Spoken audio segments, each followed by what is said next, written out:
Okay guys ဆရာတို့ဒီနေ့တော့ RS 150 CBR 150ကျွန်တော် engine overhaul လုပ်ပြမှာဖြစ်ပါတယ်ဒါတော့ကျွန်တော်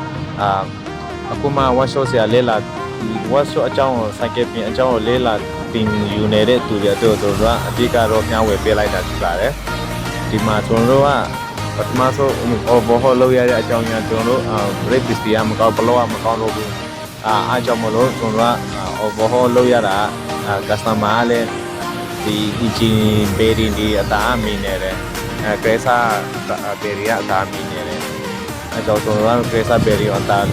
ဒီဟာကိုအသားမမီအောင် bearing အသေးလေးဒါပေမဲ့ engine ကတော့ what engine bearing တွေတဲ့မယ်နော်ဒီမှာဆိုလို့ရှိတော့ကျွန်တော်ဘာဒီခဲဒီနိုင်ပေးချင်းနေဖြုတ်မယ်ဒီမှာဘာရဲ့အထိုင်ကိုကြည့်ဒီမှာဆိုလို့ရှိရင်နည်းနည်းစားသွားတယ်ကွာဒီမှာကိုတာပစိနဲ့ပြန်လိုက်မယ်ခဲဆိုလို့ရှိတော့ကျွန်တော်ကနည်းနည်းစားတာအများကြီးတော့မဟုတ်ဘူးကွာပတ်စာတတ်နိုင်လို့ရှိတော့ဒါလေးလို့ရတယ်တကယ်လို့ဟဲမကောင်းတော့ဘူးဆိုလို့ရှိရင်ဒါတော့ဒွာရီဘူးလေးပဲရှိတယ်เนาะဒီမှာဆိုလို့ရှိတော့လိုက်ပေးချင်းနေပါတယ်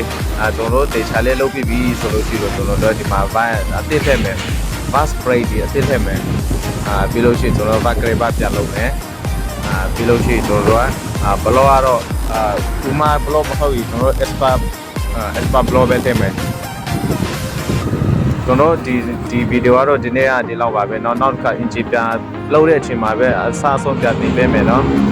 ကျွန်တော်ရဲ့ဗီဒီယိုကိုကြိုက်နေတတ်တယ်ဆိုလို့ရှိရင်ကျွန်တော်ရဲ့ YouTube channel လေးကို subscribe လုပ်ပေးသွားဖို့မမေ့ပါနဲ့เนาะအားလုံးကိုကျေးဇူးတင်တယ်